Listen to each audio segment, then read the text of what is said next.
health, you know you're not available. You just can't fix it yet. You need the coffee to fix it. And then the caffeine kicks. Oh, that moment, that specific moment when it starts to work. Oh, yes. Your brain clears, your mood lifts. You stop looking at your kitchen like it personally something to you. I am genuinely irritated by things that are completely real. The light's too bright, someone's footsteps are too loud, a bird is chirping outside in nature, and it feels like a personal attack.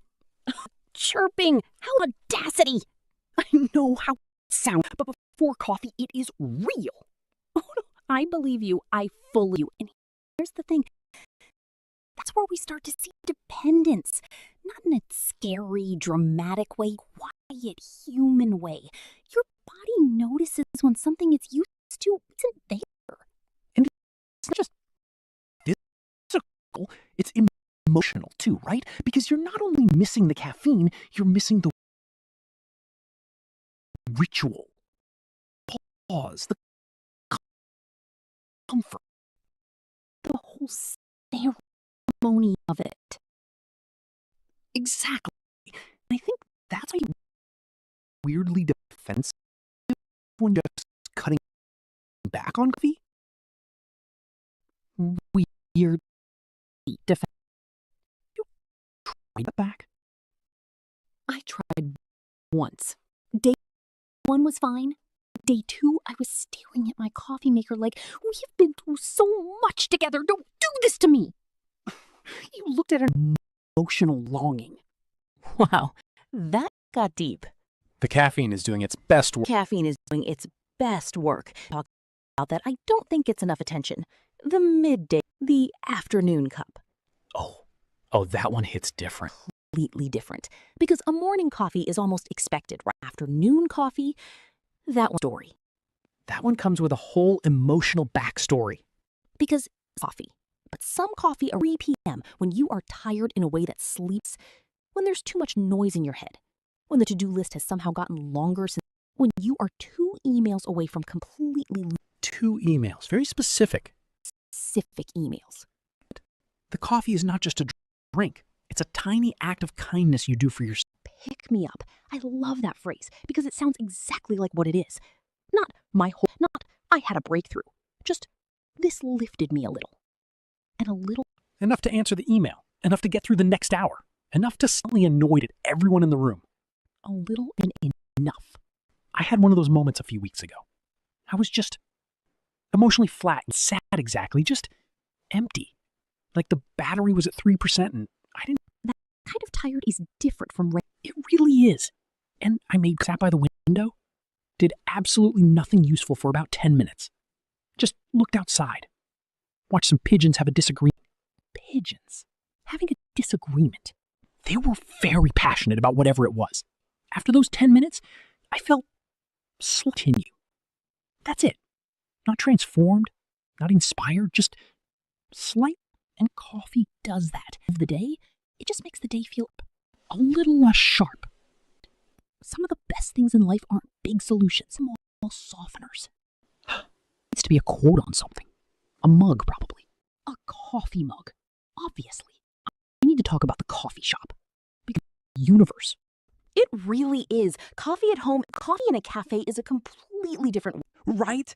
There's something about a good coffee shop. The music cups are clinking softly in the background. People are talking, but quietly. Someone's reading. Someone is staring at a laptop screen, pretending to... The laptop people. You never quite know if they're being incredibly productive or just watching something while looking serious. Could be a spreadsheet, could be a documentary about penguins. Nobody knows.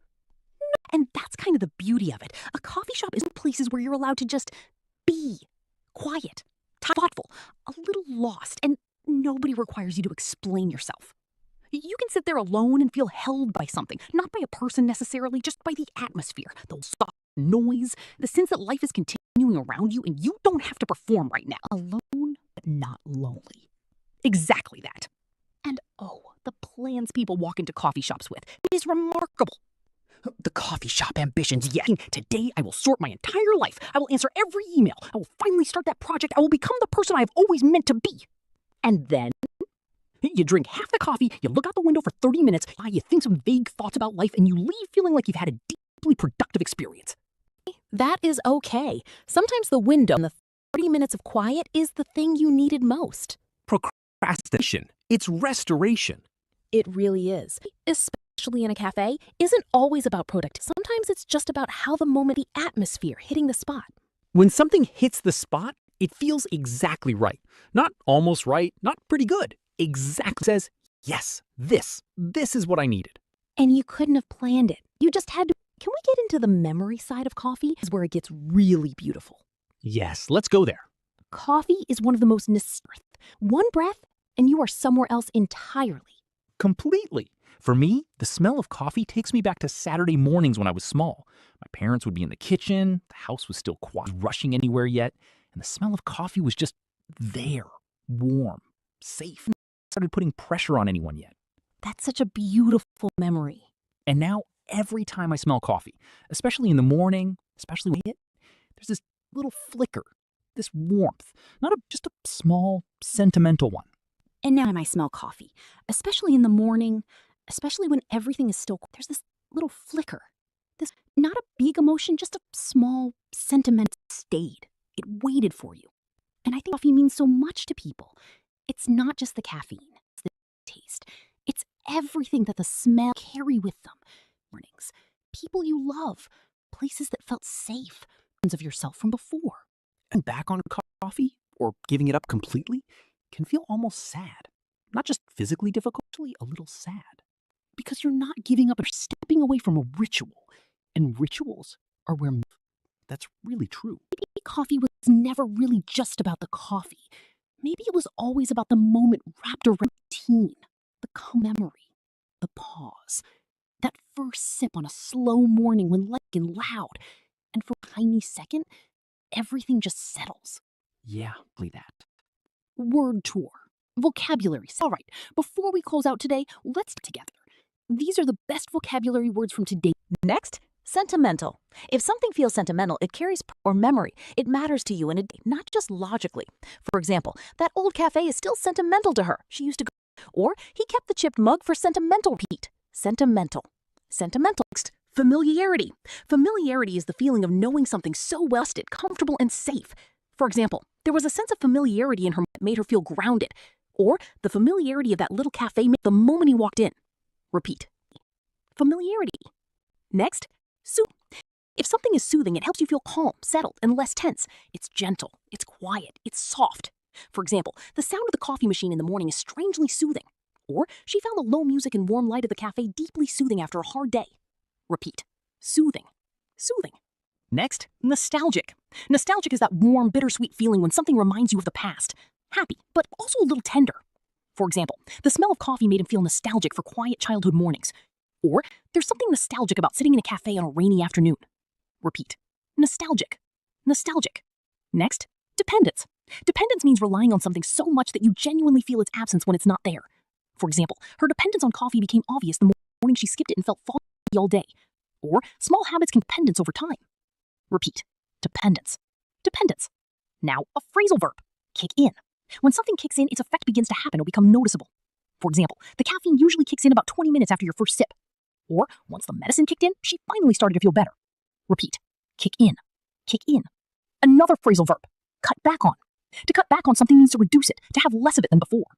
For example, she's trying to cut back on coffee after 4 p.m. so she can sleep better. Or, he decided to cut back on sugar, but coffee was non-negotiable. Repeat. Cut back on. Cut back on. Next, a pick-me-up. A pick-me-up is something small that gives you energy, lifts your mood, or helps you feel a little better when you're low. For example, that afternoon coffee was exactly the pick-me-up I needed to get through the rest of the day. Or, sometimes a short walk outside is the best pick-me-up. Repeat. A pick-me-up. A pick-me-up. And our final phrase. Hit the spot. When something hits the spot, it feels exactly right for that moment. Not almost right, exactly right. For example, that warm coffee on a cold morning really hit the spot. Or, after a long week, a quiet table, a good book, and a coffee just hit the spot. Repeat. Hit the spot. Hit the spot. Such good words today. Such good words. And honestly, I think we chose such rich vocabulary today because the topic itself is so rich. Coffee carries so much human feeling inside something so small and ordinary. You know what I keep thinking about after this conversation? What? How sometimes the things we love most, the things that feel most like us, are the small, quiet, everyday things. Not the big moments, not the dramatic events, just the familiar cup, the morning pause, the window seat in a cafe where you can breathe for 20 minutes. Yes, the things that don't look like much from the outside, but feel enormous from the inside. Coffee is one of those things, and I think even if you don't drink coffee, you probably have your version of it. Your ritual, your small, steady comfort, the thing that makes the day feel a little more yours. And if you can notice that thing, really notice it, instead of rushing past it, it changes something, even slightly. Notice your rituals. Be a little kind to yourself. Let the moment be enough. And if that moment involves coffee, We completely heartedly support you.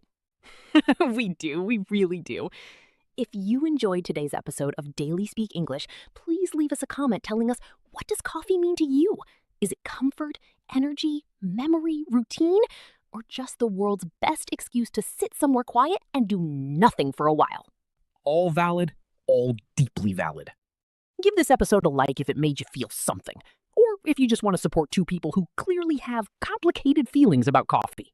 Very complicated, beautifully complicated.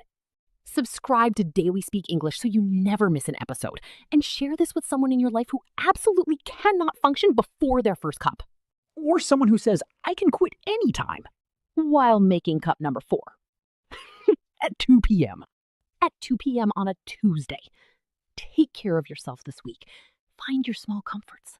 Let them matter. This is Maya. And this is Daniel.